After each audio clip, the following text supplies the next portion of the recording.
Please don't forget to subscribe, because a lot of people that watch my videos don't subscribe apparently, and hit that bell so you stay informed with the latest and greatest videos from this channel. I'm also live every day on twitch.tv/HasanAbi after 11 a.m. Pacific. You've said you're not compromising on the $1,400 checks. You made that promise. You're sticking to it. So the big question is, who gets the check? Exactly right. Middle-class folks need help.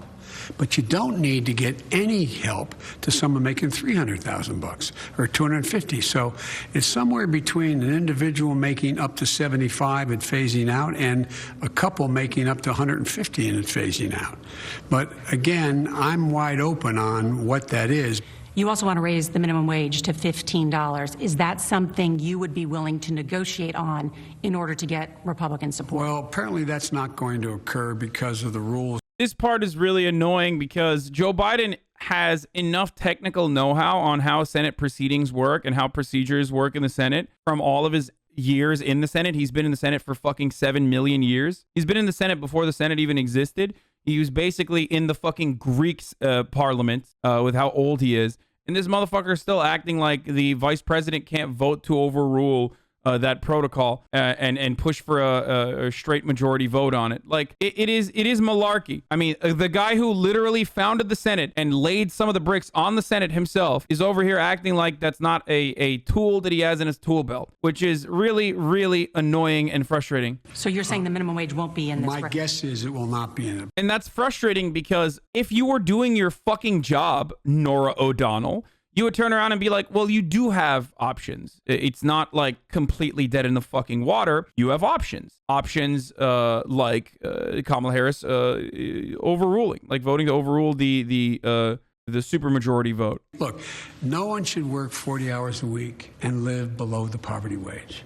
And if you're making less than $15 an hour, you're living below the poverty wage. But that may not be in your American Rescue Plan. No, I put it in, but I don't think it's going to survive. This is so defeatist. Why would you say that? I mean, if there's one thing that you should absolutely 100% copycat from Donald Trump, it is at the very least like using every form, using the bully pulpit to agitate for your plan. Even if you know, even if he wasn't lying here, and even if he literally did not have a single shot of getting this through with budget reconciliation, all he has to say here is like, Republicans are desperate to stop the American working class from getting $15, $600 a week, $15 an hour, $600 a week. Can you imagine at a time of a pandemic that has devastated the working class after years and years of jobs being shipped overseas, something that I'm going to change. After 4 years of Donald Trump lying about saving the American working class, I'm here to actually do something,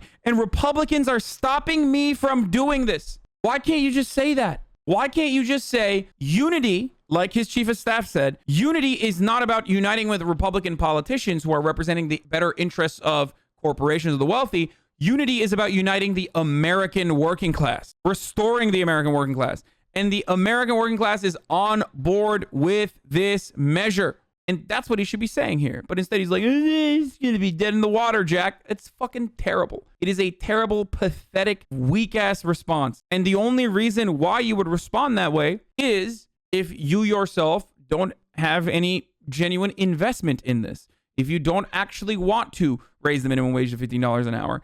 I hope I'm wrong. Joe Biden has done fairly well with a lot of the executive orders so far. There's obvious, with glaring obvious flaws that I have also mentioned. So we'll see what happens. Reminds me of the argument surrounding forced to vote. It's almost like Joe Biden is bound by ideological formation that Trump isn't.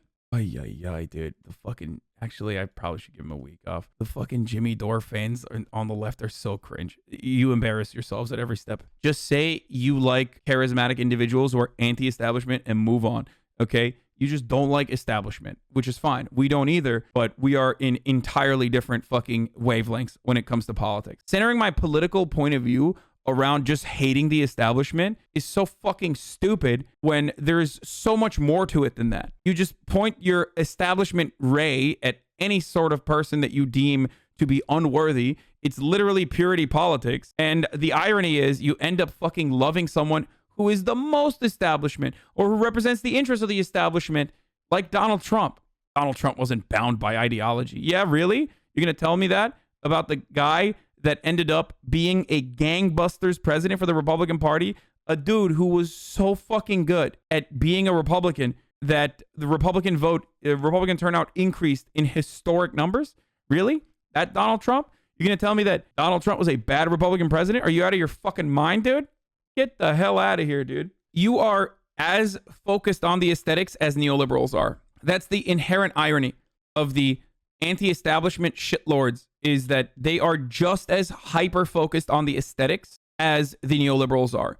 It is literally the same fucking energy as those who operate on the principle of the horseshoe theory, where, you know, plenty of centrist neoliberals will say stuff like, oh, it's the two radical points, it's the two polarizing radical points that are outside of the establishment that are the problem.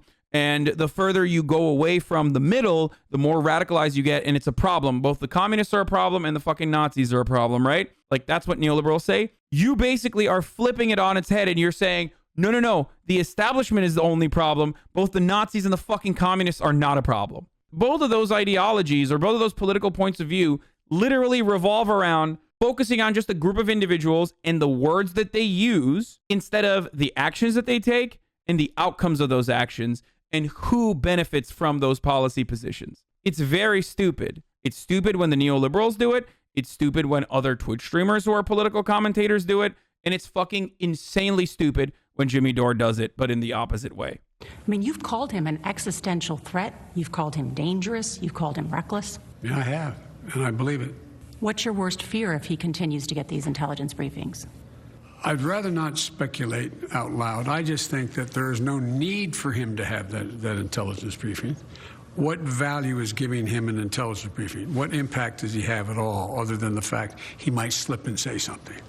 Why do ex-presidents get briefings anyway? Dude, Donald Trump didn't read the briefings when he was president. Why in the ever-loving fuck would he even read the briefings or want them when he's not president? Like, when did he read the fucking briefings? Does he know how to read? We don't even know. It would be hilarious if Republicans take on this mantle and be like, it is unprecedented not to offer a president like Donald Trump the briefings post-presidency. It's like, dog, he is illiterate, okay? Like, he has never read, dude. And I say this as someone who's anti-reading myself. I'm just kidding. But, like, why the fuck? Why is this even a point of contention? Half the problem with the COVID stuff was that he just didn't read the briefings. They had to fucking PowerPoint it to him, dude. Get the fuck out of here, dude. This Super Bowl is going to be unlike any other. I mean, about 25,000 fans in the stands. Do you think a year from now there will be a Super Bowl where they can play in front of a full stadium? It's my hope and expectation, if we're able to put it together and make up for all the lost time fighting COVID. This is so dumb. I'm sorry. This is a fucking idiotic question, an idiotic answer. Why is this even a thing? Like, will the American people be able to get together at the Super Bowl? Like, what the fuck kind of... Yo, this is why Republicans get so triggered when they're like, they love Joseph Robinette Biden. They love him. That's why they never ask questions that are hard to him. They don't ask him hard questions. Like, I mean, what are you doing? You got a limited amount of time to talk to this fucking guy. And this is one of your questions? What will the American people think about the Bruce Springsteen ad, Mr. President? Will we finally find the middle? Will America unite around the fact that Big Bird thinks Proposition 22 is good and that gig economy workers do not deserve rights and should be murdered if they don't deliver food in a timely manner by Postmates with no legal repercussions? About 20 million American children have not been in the classroom for nearly a year. There's a mental health crisis happening. There really is. Women are dropping out of the workforce. Is this a national emergency? It is a national emergency. Do you think it's time for schools to reopen? I think it's time for schools to reopen safely. It's so hard with kids not being able to play sports now. It really is. I think about the price so many of my grandkids and your kids are going to pay for not having had the chance to finish whatever it was.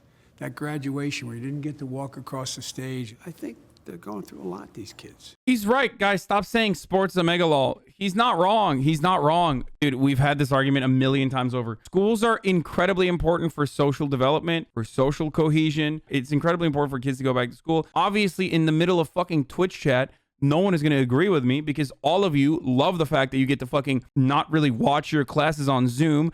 My niece and, or not my niece and nephew, my cousins are like 7 and 10 or something. I don't know. I forget how old they are, but they fucking love that they don't have to go to school. They love it. They're like, yeah, I fucking absolutely love it. It is because schools are they're hard to navigate social environments, and if you're young, that's really stressful for you. You get to do less homework overall. You get to do less school overall. Like, of course you don't want to fucking go to school, but it's still good for you.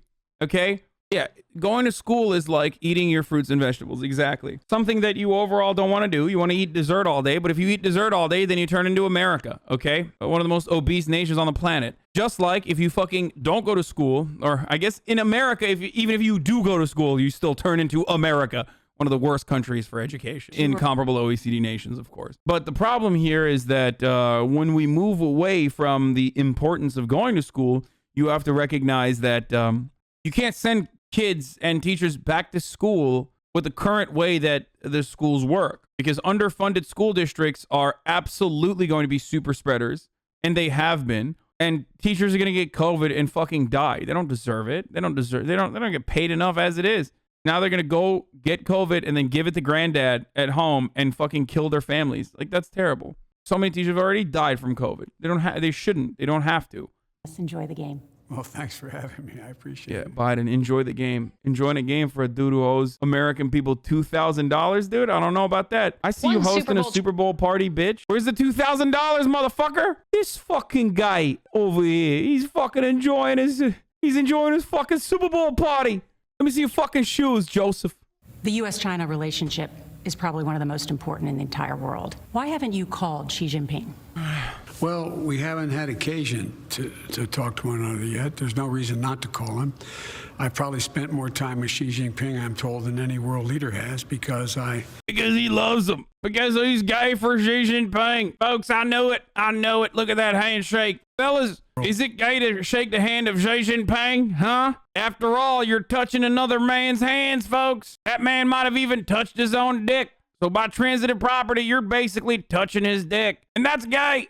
Will the U.S. lift sanctions first in order to get Iran back to the negotiating table? No. They have to stop enriching uranium first. It appears there is a standoff. Great. I'm glad that we're banging on the war drums against Iran. Cool.